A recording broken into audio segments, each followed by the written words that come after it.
All right, Victor Antonio here. We're going live in just a little bit.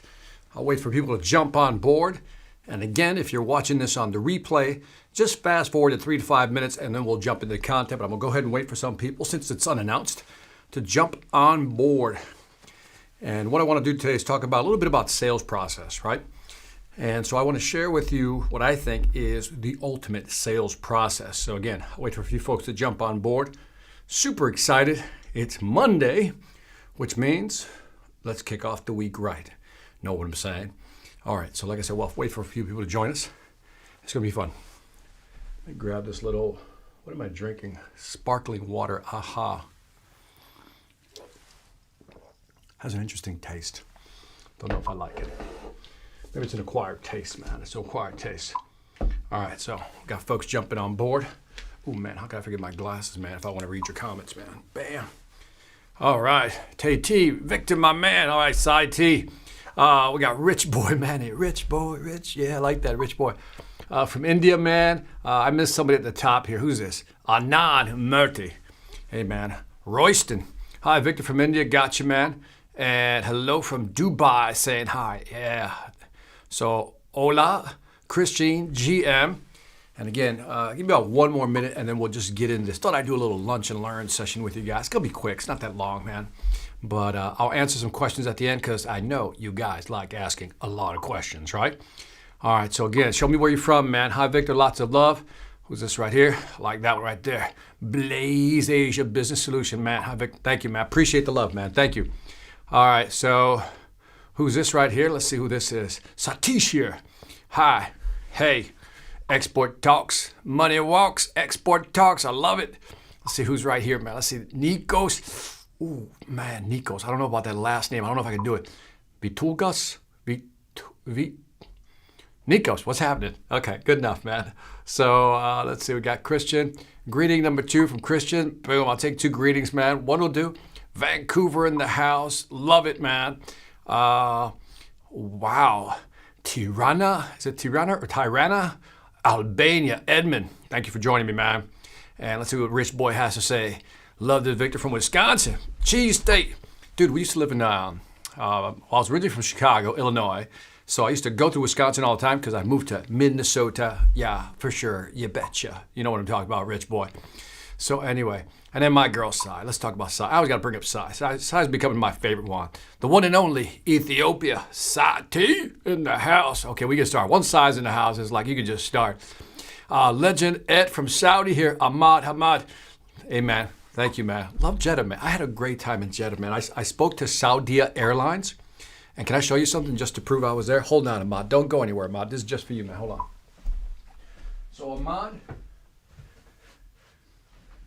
So when I went, I spoke to Saudi Airlines, and people sometimes don't believe me when I say I travel international. But bam, check out the gift they gave me, man. Look at that. So they flew me. Look at that, bro. Look at that, man. That's gangster right there. Whew. You know what was cool, Ahmad? You'll love this. That's how good they treated me in Jeddah.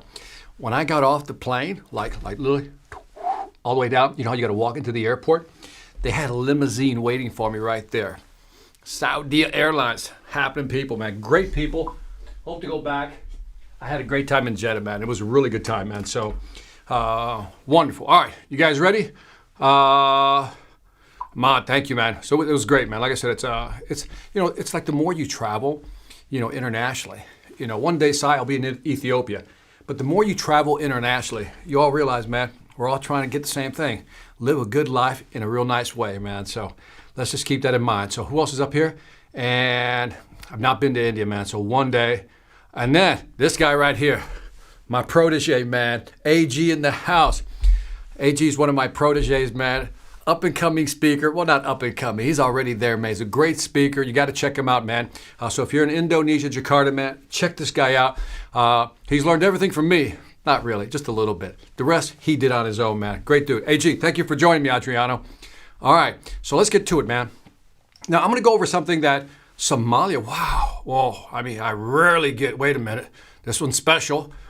Boom, Sif Sudi. I think I got the right? Mogadishu, Somalia, man. Thank you for coming, Somalia. All right, so this is going to be a quick one, but I wanted to go over this because too often we get confused in the sales process, right? And one of the things I came up with years ago was something called the universal, I call this the universal sales equation or formula, right? The universal sales equation. So if anybody uses this formula, they copied it from me. Just understand that, okay? So sometimes, you know how you do these sales process? They're real long sales processes. And so sometimes you'll be taught, do this first, do this, then do this. You get the idea. And then there's about, I don't know, like 15 steps, right? It's just too long. It's too long. That's the first problem. Sales processes are too long that you don't really understand them, right? You can't memorize them, and you can't sit there trying to talk to a client and says, where am I at in the process, right? Then what happens is we also realize that no sales process is linear. Do you know what I mean by that? No sales process is linear. What happens is you can go this far down the sales process, bounce back this way, bounce back that way, bounce back here, go all the way here, bounce back here, and it's never linear. It just keeps going back and forth, back and forth. So again, when you think about this process, it's never like this. I wish it was. If you can just do all that, that'd be simple, but sometimes you gotta go back, sometimes you gotta backtrack, then sometimes you gotta go leap forward, whatever the case may be. So what's my point? Sales process, 1, sometimes are too complicated, too long. 2, sometimes they're not linear. They don't go in a straight line. So what I wanna do is give you, this is in my book, that one right there. And again, if you've heard my presentations before, you know I use a lot of sales models in my head. That's how I remember things. Again, I'm very visual, so I have to give you visual tools to sell more effectively. So what is the universal sales formula? If you use the universal sales formula, here's what I'm gonna do. Let me just erase this right here. Let me get rid of this. By the way, people keep asking me about this board. I'll put the board description at the bottom in the description when I'm done, okay? And so what I've come up with is, this is my formula. This is the universal sales formula. This formula works. Listen to me. I didn't say kind of works. Sometimes work, often works. I said what? Works. Like 100% of the time works. Like guaranteed investment works. You with me? So this is not, maybe it'll work. No. Every sales formula you look at right now, every sales process follows this universal sales formula. And so let's go through it. It's very simple, but it'll allow you to connect with your clients and do it in such a way that they'll want to buy from you. Remember what I've said. I've said this in the past. All products are almost the same. All services are almost the same. There's no real differentiators anymore. There really isn't.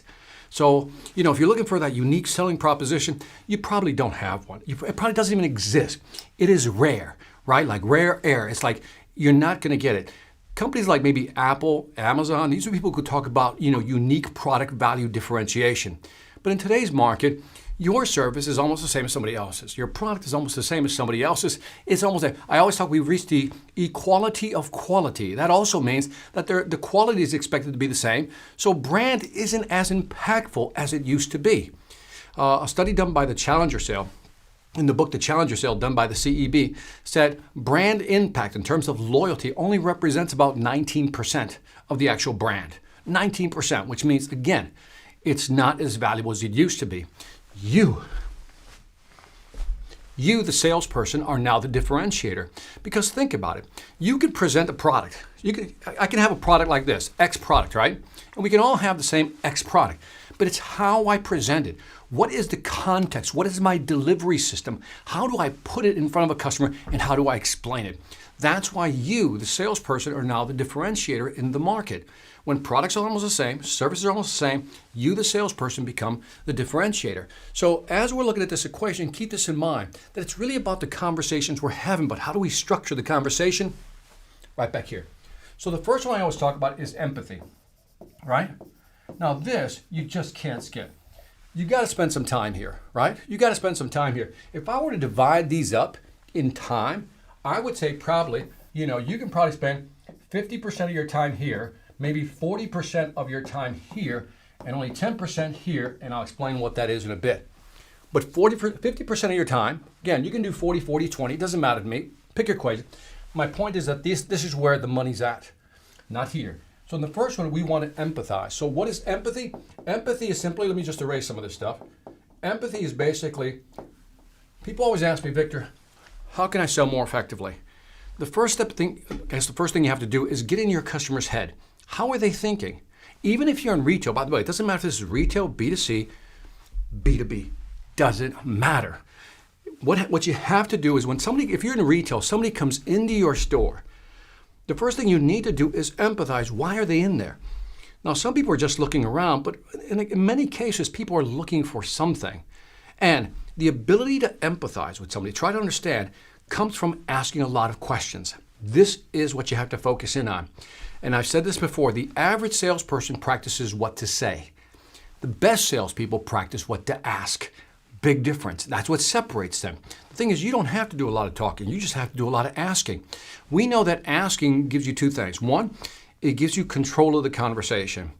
Two, it allows you to understand your customer better. And if I can throw in a third one, by asking a lot of questions, you can guide the buyer's thought process. So think about this. You control the conversation, you engage with the customer, and you can guide the conversation. So practice the questions to ask. Forget about what to say. I mean, you have to know what to say in terms of your feature, benefit, advantage, gain. But ask questions throughout the process. And keep in mind that you want to really understand what's going on. I'll give you an example. So tomorrow I'll be doing an online webinar for a car company, right? And one of the things I always talk about in the empathy piece is understand why somebody would want a new car. Why would somebody want a new car? Like, say, somebody comes to the dealership, right? You're a salesperson at the dealer, or today, because you can do virtual selling, somebody gets online and gets on a chat, right? Now, how would you empathize? How would you empathize in that situation? Ask yourself, or ask, and then ask them, why do they want a car now? I mean, it's a good question. Why this? Why now? Why this? Why now? Why do you want a car? Now, you don't ask it like that, but if somebody comes up, approaches you, let's say you're at the dealer, you're the salesperson, somebody says, I'm looking for a car, instead of saying, what are you looking for? Don't say that. That's not empathizing. That's trying to sell right away. Ask questions like this. I said, what motivated you to come to the dealership today? Well, they're going to tell you several things. I said, and then you dig deeper. What was the real motivation? You're looking for real motivation. Well, I'm just looking for a car. Why are you looking for a certain car? You know, what caused you to want to look for a certain car? Again, you can frame the wordings any way you want to make it sound softer. But let's say there's two possible reasons. I mean, there's more, there's many, but let's just take two.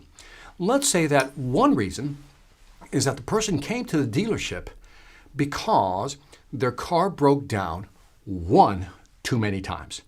It broke down just one too many times. They're like, you know what? Screw this. I'm getting a new car. So their motivation is they want to find a reliable car. Okay? That's their motivation, a reliable car. Let's say another person, let's say a lady walks down the lot. She comes and you ask her what's going on, and she tells you, yeah, I got a new job. Oh, got a promotion too. You find out she got a promotion. The reason she's looking for a new car is because she just got promoted to vice president of blah, blah. And you know what? She wants a car to fit her position. Her motivation is more about status and appearance. Nothing wrong with that if you have the money, right? So this person here is motivated by reliability. This person is motivated by how they're going to look, right? So status is important. So because you know where they're coming from, now you move into the second phase. Now that I get it, I'm being very simple here. In a very complex sale, you're going to have to understand why people want to do certain things, why companies want to move in a certain direction. To be fair, let's do a B2B example, okay? In a B2B example, that was a B2C example, car dealership. In a B2B example, for example, let's say that somebody is looking to buy a SaaS product, right? Some type of application, some platform, right? So they go to your website. And they start reading a couple of pages, and they give you their email because they want to download a white paper. Excellent. That goes towards scoring, right? And we'll talk about scoring at another time. But in other words, you give them a big check mark. That person downloaded. They download the information. Then the very next day, maybe the very same day, they go back online, and now this time they watch a video. Not only did they start the video, they actually finished watching the video. Boom, you now know who's online. So you got them locked in, right? So scoring, give them another score. Then that same person, you sent them an email with a webinar that's part of your funnel. Again, another discussion. Let's just keep it focused here. Within your funnel, now you send them a webinar. It's a 40-minute webinar. The video was 5 minutes. Now it's a 40-minute webinar. Then the person opens, because you can track it, opens that, watches the webinar all 40, 50 minutes, whatever it may be. Man, that's big time score. The person downloaded the paper, watched the short video, and then watched the full webinar. Now, just to understand your product, do you think that that buyer is leaning towards buying a platform? The answer is yes, they are, right? And then Have that information. Now let's say that the next point of contact, you're trying to reach out and maybe make a personal connection via email or a video chat, whatever it may be. But the interesting thing is now that you're going to ask different questions. Like they've watched, I can say, Mr. Jones, I said, I've seen you've downloaded our white paper on the platform XYZ. I see you watched the video, and what did you think of the webinar? What were some key important points that you got that apply to your business? What is your sense of need or urgency at this point? Now you're having a conversation. You're trying to figure out why are they so interested in learning your platform. Again, that's the empathy piece. Notice no selling is happening, only trying to understand what's going on. The second part is here. This part is the education piece. This is also where the money is. I'm telling you, it's here and here. So on the education piece, what are you trying to do? You're trying to educate the customer, because I can read a white paper. Let's go back to the B2B example. I can watch a short video, I can watch a webinar, but maybe it didn't answer all my questions. So if a salesperson understands my business here, understands my business, what I'm trying to do, when they get to the education phase, you can actually reframe the conversation. See, this is where you become valuable, because here's what they need. Here's what you offer. Your job is to bridge that so it makes sense. Bridge it so it makes sense. And sometimes you're going to give the customer information that they didn't have. They didn't think about it. They go, I didn't know that. I didn't know you could do that. Really? So the platform can do that? All these things matter. Now let's go back to the B2C example, because I'm always accused of being either too B2C or too B2B. So I'm trying to be both, right? And so years ago, like literally years ago, I bought a Volvo, right? Don't judge me, right? I bought a Volvo, right? And I remember I went to the car dealership to get a Volvo. And I had decided on a Volvo. I had just become president of sales and marketing for a large company. And you probably say, why'd you get a Volvo? Because, can I just a side note, if you really want to know, here's why. He said, the last thing you want, listen carefully, this is a nice, subtle sales lesson. The last thing you want is to wear your commissions or drive your commissions. Let me explain, because most people have never even talked about what I'm about to tell you right now. If customers buy from me and I show up the very next day, so to speak, with a Rolex, a Breitling, an Audemars Piguet, $30,000 watch, I'm driving a Benz, you know what I mean? I'm driving, I don't know, crazy Maserati, I'm driving something. Customer's going to think immediately what? I'm overpaying. I'm overpaying this guy, right? This guy's getting too much. He's making too much money. So you don't want to create that envy. So I didn't want to get a Mercedes. I didn't want to get a BMW. I didn't want to get an expensive car. I wanted something that was classy but subtle. Ergo, a Volvo. Anyway, back to my story. So I remember I decided I was going to get a Volvo. The reliability was there, and I thought it was very classy. I got that square body style. It's really nice. And so I go to the dealership, and this was when we were living in Miami, Florida. I go to the dealership and I, walk on the lot, meet the car salesman, comes out, and he's like, hey, how's it going? This and that, small talk. And I go, I'm looking for a car. He goes, what are you looking for? I said, well, I'm looking at a Volvo. And I literally said, can you tell me something about, the S70? That's the model, the S70. And he says, yeah, it's a good car. It's a reliable car. Do you want to take it out for a test drive? I said, well, tell me a little bit about the car. Maybe there's something I just said, just tell me a little bit more about the car and why people buy it. I'm just trying to understand why people buy it. And he's like, no, it's a good car. It's foreign made. It's quality. It's been around for, 100 years, whatever. Something like. He kept going on, not 100 years, obviously, but whatever, 30, 40 years. But nothing about the car. And I go, and he said, let's just go take a test drive. And all he wanted to do was get me in the car to take a test drive. And I test drove the car. It drove nicely. But something in me is like, I don't know, let me think about it. We all hate that phrase, right? Even though we use it. Let me think about it. And so what happens? He says, let me think about it. And I remember going home going, my wife asked me, did you buy the car? No, I didn't buy the car. Why didn't you buy the car? I said, well, I don't know. I was talking to this guy. I wanted more information. It just wasn't good. I don't know. I just need to think about it, right? So about a week or two goes by. And it's in that time range. I can't remember exactly when, but it was about a week or two. And I decided to go to another dealership. This time I went to Fort Lauderdale, which is a little further north of Miami. I get there, and the guy greets me the same way. How you doing? And he starts asking me a bunch of questions about why I need a car. And I told him, I said, just got a promotion. Now I'm looking for a car that's, kind of, classy but subtle. And I'm looking at this Volvo. He says, it's a great pick. He says, follow me. I said, all right. So I follow him. And then all of a sudden, he wouldn't even let me get in the car. He actually had me walk around the car with him. And he starts explaining the features. He starts going through this, and this, and he starts explaining all these things. I go, oh, I didn't know that. Really, that can do that. Then he opens the car, and this moment I remember. This is what I remember. He said, now, right here, he says it has a crash frame built into the car. And he talks about tensile strength and how strong it is, a side impact, frontal impact, you get hit back from behind. He says, but right here in the center of the console, there is a crush box. I go, what? He said, a crush box. I said, what's a crush box? He says, when you get hit from the side, this car is designed to collapse around, the box will collapse. In other words, the structure will collapse the box, and it will automatically pull you away from the window. And I was like, oh, that's an interesting, I've never even thought of that. So he was doing this for a good 30 minutes before, and now I'm the guy saying, can I drive it? Because now I'm like fired up, like, let me drive the thing. I want to drive this one. I want to drive this one. And sure enough, I walked off the lot with the car. What's my point? He knew how to educate me. He figured out I'd got a promotion. It was very easy to figure out the empathy piece here. And then he spent most of the time trying to educate me, because what he was trying to do, remember I talked about sales is always about certainty and anxiety. And there's an equal amount of certainty and anxiety, people won't buy. So your job is to increase the certainty and reduce the anxiety. So during this phase, he was actually demonstrating that he knew what he was talking about, and my certainty was going up and my anxiety was going down, which means when we got to the last part, he just empowered me to make a decision. That's why you don't have to spend a lot of time here. If you do this right, you don't have to close people hard. He said, well, based on everything you told me, Victor, let's go ahead and start putting this together so I can give you a price on what this is. And by the way, during the empathy piece, he asked me, how much research have you done? What do you know about the cars? What model, what's your budget, what's your frame, what's your the price for? So he do that. So when he got here, I was already doing this. I had all the buying signals, so it was just like put the papers in front of me, and it's just a matter of figuring out how I was going to pay for it, right? And so I did. I bought it. I still have the car. Believe it or not. By the way, how many folks have seen my show on Spike TV called Life or Debt? It's called Life or Debt. Yeah, I should write it here so you guys can see it. So I have a TV show. It's on Amazon. I don't know if anybody can see it, but I've mentioned this in the past. Life, hold on a second. Life, this is acting wiggy on me. So hold on.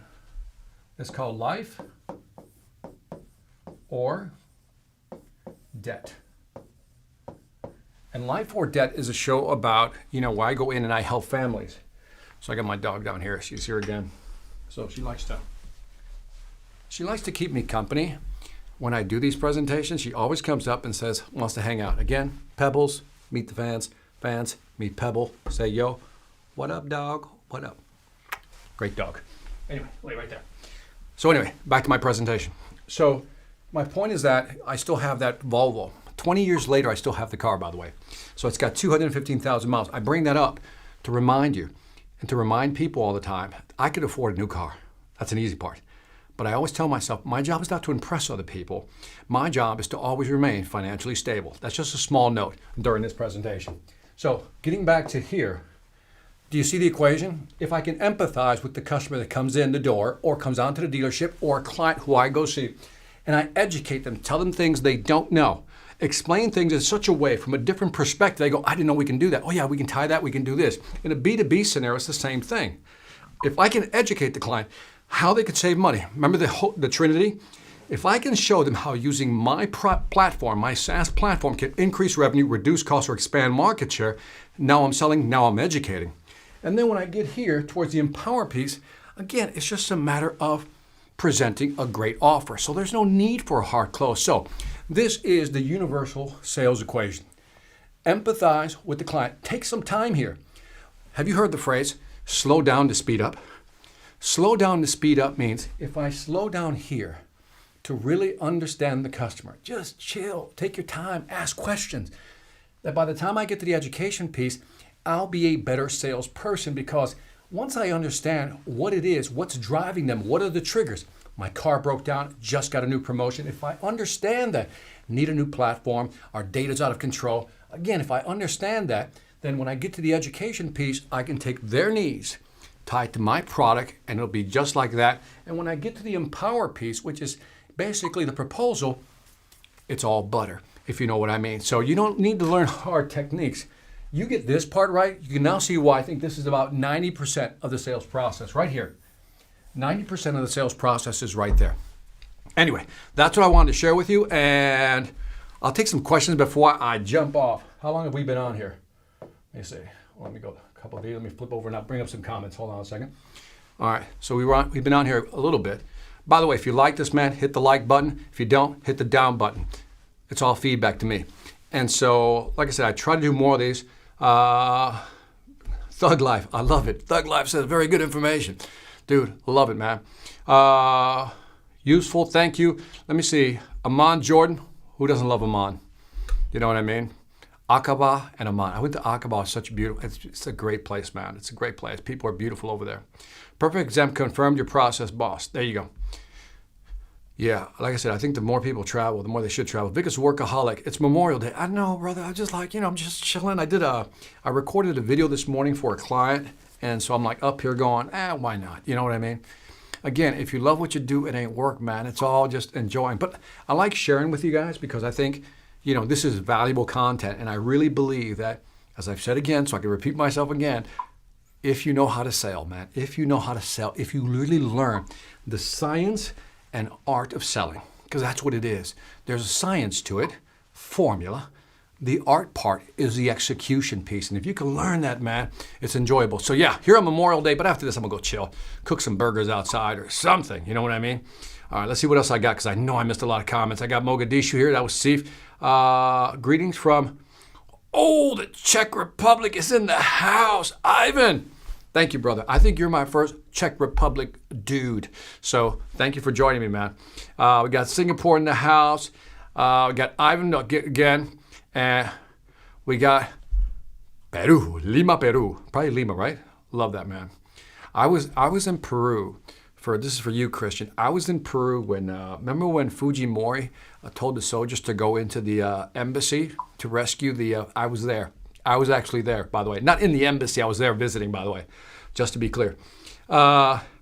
Rich Boy Man said, that's dope. Thank you, man. Let me see what else is going on over here. And then, like I said, if you have any questions, let me know. Now would be a good time. Sai says, I love the dog. Yeah, I love the dog, too. She's great, man. How about this? Please spend some examples on the Empower piece. All right, great. Great question, by the way. Murad, where are you from, Murad? Just put that down there, man, so I know where you're from. So on the Empower piece, so I think you got the first part, right? Let's understand the customer. Let's educate them. And again, remember, I always use this outline, that if I begin my sales process here, I know I want to land here, then my job, Murad, is to build my sales so I can ask that question. In other words, close the deal, right? And so when you look at the process, let's say that this takes, and I'm making this up, this takes 1 hour, right? It's a 1 hour sales process. I'm making up. And by the way, when I say close the deal, sometimes it's not about closing the deal. It's about advancing it to the next stage, right? Sometimes it's about getting the next meeting or whatever it may be. So this is a 1 hour process. So if you can visualize it like this, you take this is how I divide it in my head. And then here's the Empower piece right here. So I know what I want to propose, right? I know what I'm looking to propose, so I know where I'm going to land, Murad, okay? So let me pull this down so you can see it. I don't want to make sure this is not in the way. So what I'm going to do is on the Empower piece is I'm going to put together some options. It's like when you buy a car, right? By the time you get to the end, there's an option.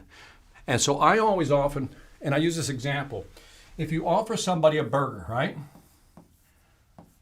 Right? If you offer somebody one burger, they'll choose one burger. Now, if you offer somebody a double burger, and by the way, if anybody uses this burger example, that's my example.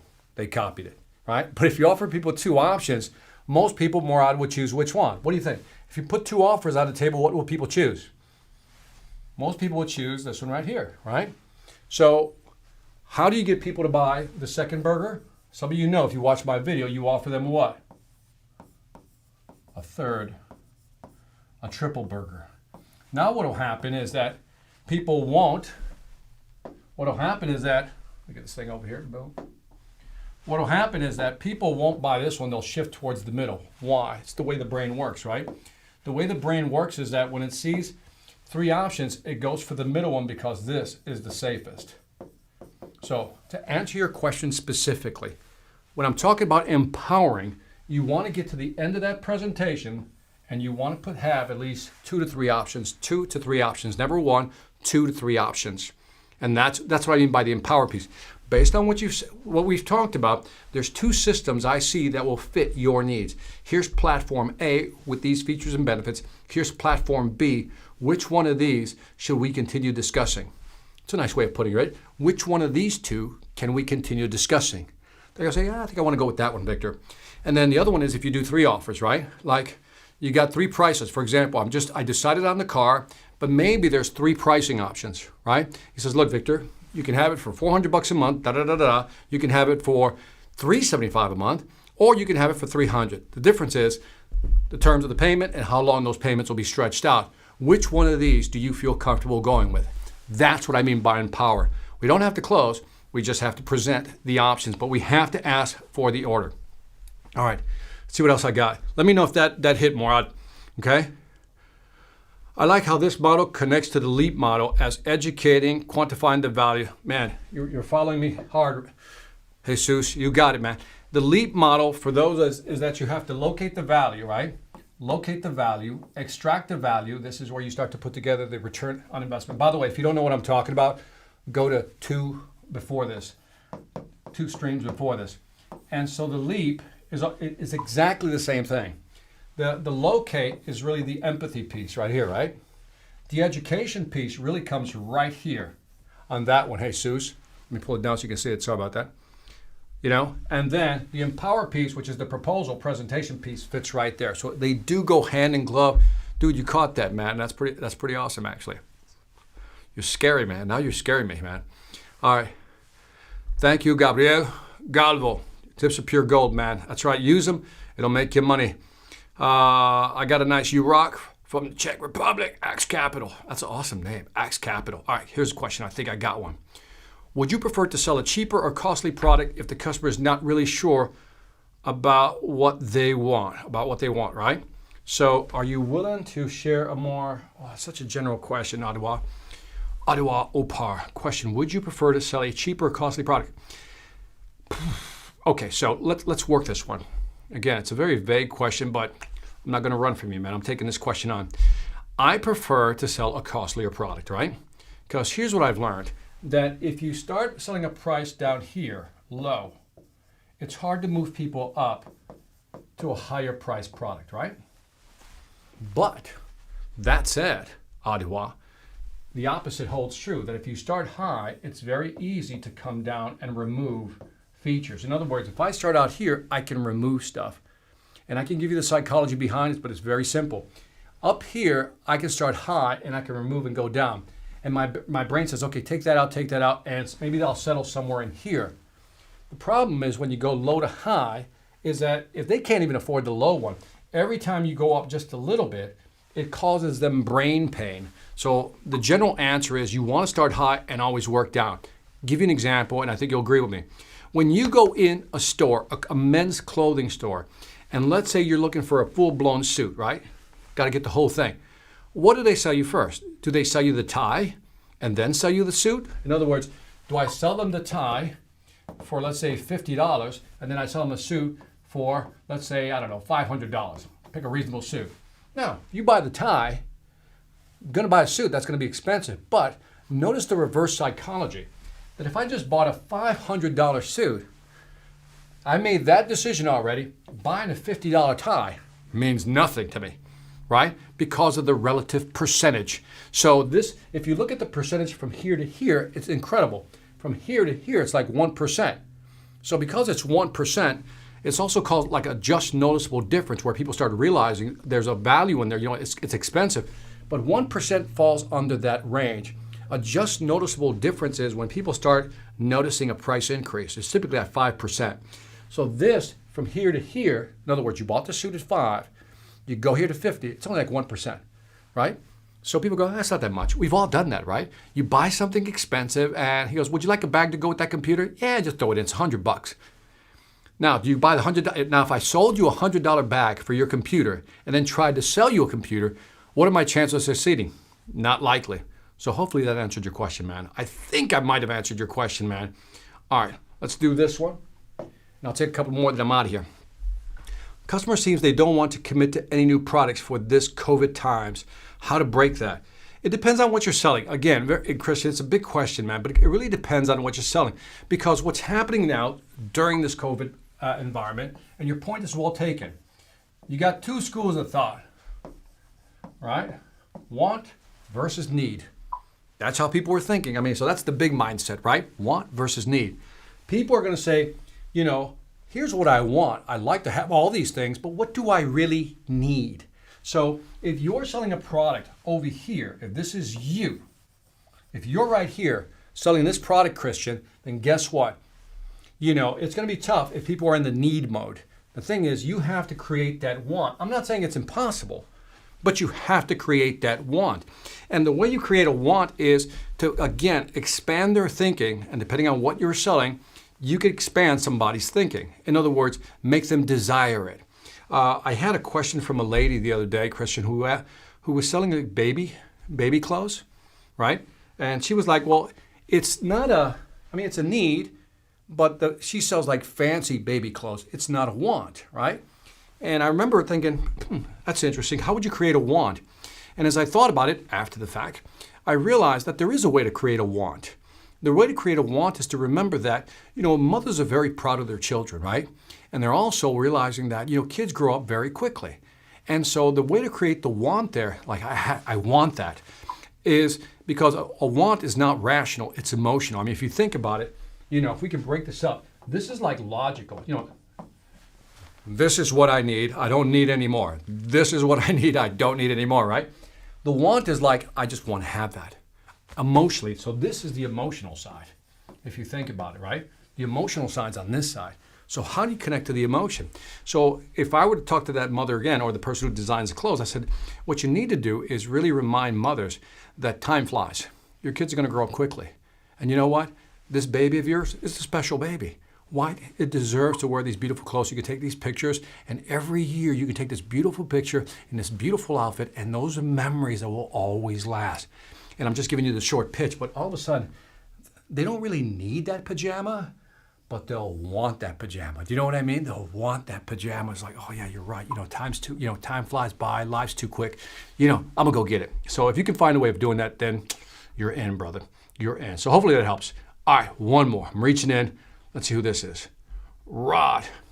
Thank you for the content, Victor. What's the best initial contact method you recommend to approach B2B customers? Rod, there's so many ways of doing that. I like the social media approach. I like LinkedIn. I like the, in my Sales Velocity Academy, I talk about prospecting, predictable prospecting, but there's also something in there where I talk about how to reach out and connect with, high value buyers, and how to create a cadence, a rhythm. Like after so many contacts, after how to do postings, how to share their content, and then how to reach out to them gently. Because Rod, you probably like me, you get a lot of these LinkedIn, requests where people say, hey, I found your website. I think your profile is awesome. Can we connect for 15 minutes so we can exchange ideas on how we can do business? I'm like, no. You know what I mean? I get so many of those offers. If I took every offer up, every invitation I got, I wouldn't be able to do anything else. And my point is, Rod, that you have to figure out a rhythm, because it just doesn't happen overnight. But let's say you give yourself a 30-day period. Within that 30-day period, ask yourself, how can I connect with somebody gently? How can I email them? How can I text them? How can I, look at their postings? I would track them, by the way. Step one, target 10 to 20 people, whatever your number is, right?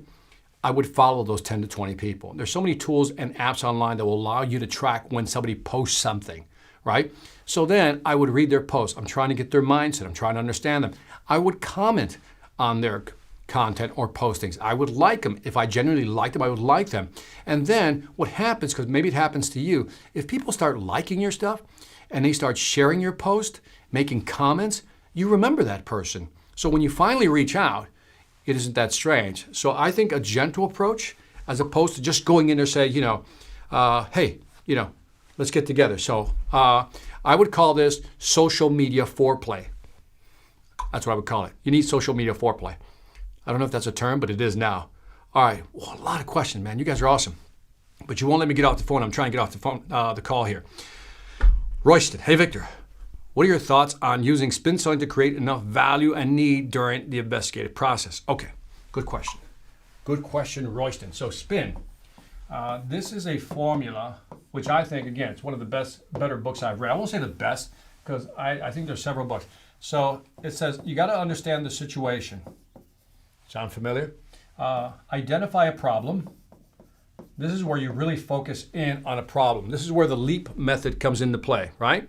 Because what you're doing is identifying a problem. In other words, I'm having a conversation with you, trying to understand your business, and then I'm trying to identify a problem that I know I can solve. Now, just because I've identified a problem, made you aware of the problem, doesn't mean you're going to do anything about it. But then I talk to you about the implications, right? Like, what happens if you don't fix this problem? What's that going to cost you? Now you're trying to create pain, right? That's the spin selling method. And then here is what they call the need payoff, right? Need payoff is, you know, Mr. Customer, if you were to fix this, if you were to buy our product, you were to resolve this problem, what would that do for your business? How would your business grow? How would that impact your bottom line and your profitability? Blah, blah, blah. That's the spin model in a nutshell. I just saved you guys a lot of money and time for going to read this stuff, right?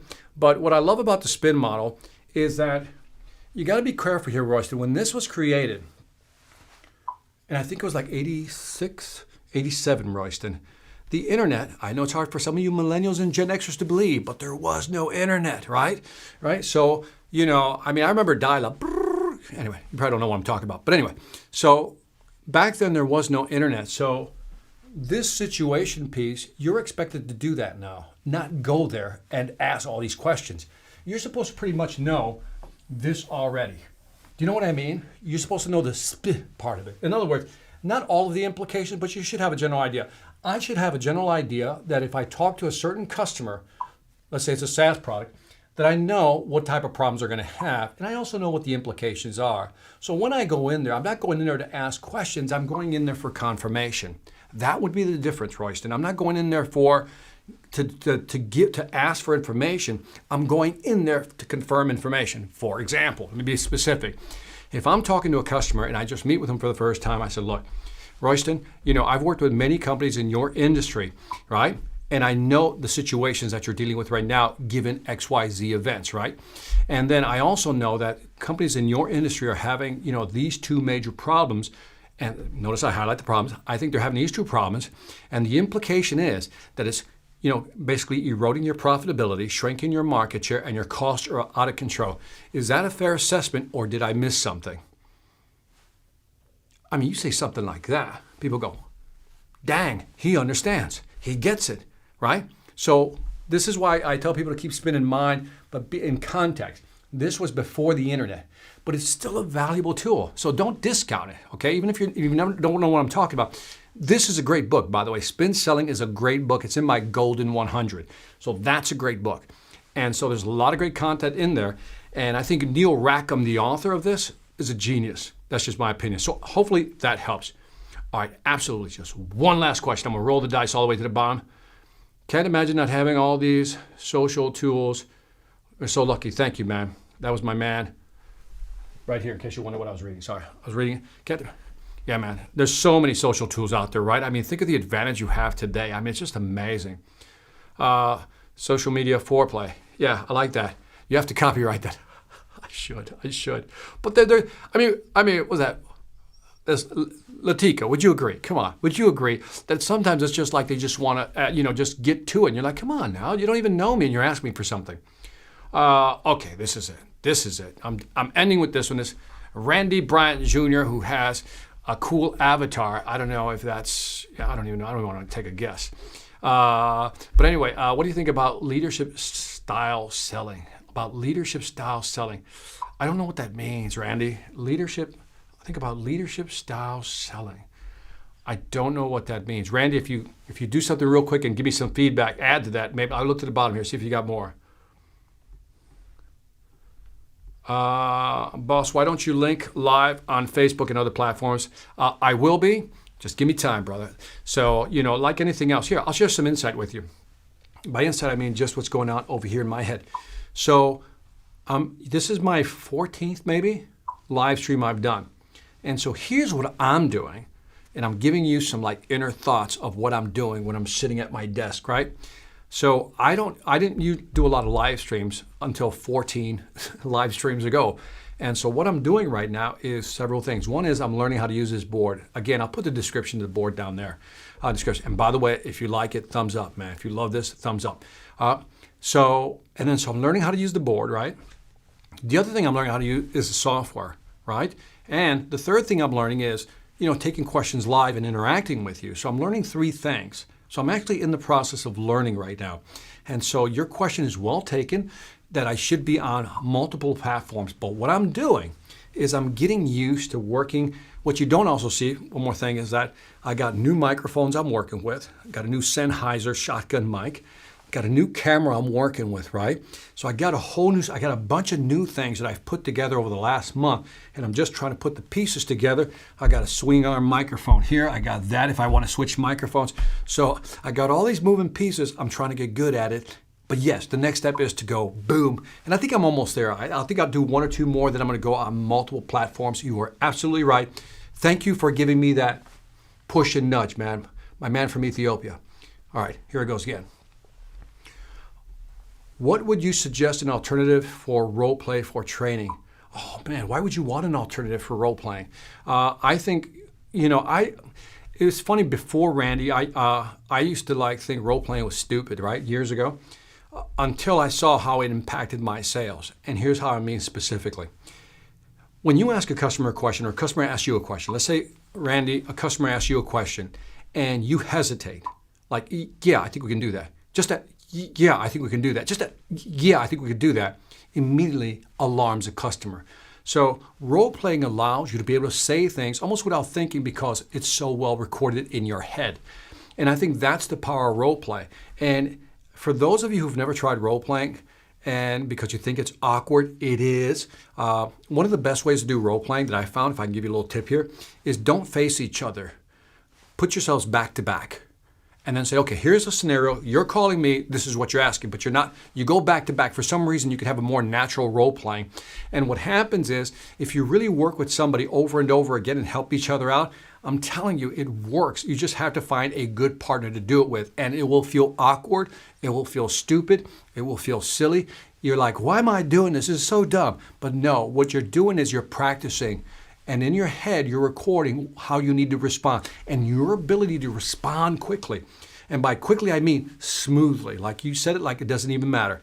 The customers detect that. That's where you get that confidence. And the customers can sense that. This guy knows what he's talking about. I went to, my wife and I were going to put in some wood floors, right? Went over and, true story, I'll be very short, just to give you an idea, Randy, of what I'm talking about being able to just communicate. So we go, we're going to do some wood floors. We're going to have them done next week.